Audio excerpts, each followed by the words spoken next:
Patty Christensen here. I wanted to do a quick blurb about what it's like traveling with Hand CRPS. And so I was very concerned about this. I had to go back east for a quick trip, and I live in the Intermountain West, so a plane was involved. And so first thing, you know, go to the long-term parking and then get on that little bus that takes you from parking to the airport. And that's not a fun experience. It's always crowded. People are bumping into each other, all that kind of thing. Plus, you're trying to carry things. You know, I've got things kind of propped where I can. And then as it gets more crowded, you know, who's going to sit, who's going to stand. Standing in a moving bus, because of my inability to grip well, wouldn't be an option. So that was not all that great. And then, of course, going through all of the TSA, where you have to, you know, pretty much strip down to your underwear or whatever, and then you have to pile everything in these containers, and then, you know, and it's just, again, lots of jostling through. I did wear protective gloves, more so that people understand that I'm handicapped and not to get upset if I take longer.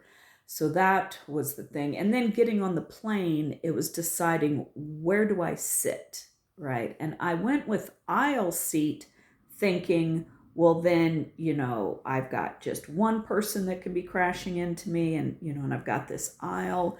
I don't think I'll do that anymore, because that aisle, people are kind of coming up and down, the carts with the drinks, all of that was, you know, I had to constantly be on the lookout. So, you know, I'm constantly like this, you know, protecting myself. Ended up really doing a number on my neck and upper back because of that. So I don't know if window would be better. Of course, all the seats now, you know, are way too small. And so that there's always somebody spilling over into your seat. So, but I don't think that the aisle seat was the right one, just because of all of that cart and people smashing and banging and, you know, just not respecting the plane, if you will, the boundary. So, and then just the travel and the stress and the pressure and the jostling and everything did make me have a lot more pain. So by the time I landed, I needed to, you know, do my hand robots to loosen everything up. I needed to try to get somewhere where I can do my hot mitts, you know, and get those nice and warm.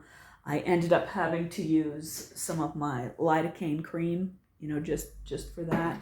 So it was difficult. It was doable, but I will say that that's another area that is just so ill-equipped for people with hand issues. Everybody's all prepared for people with mobility, leg issues, but hand issues, you're really kind of on your own traveling. Thanks.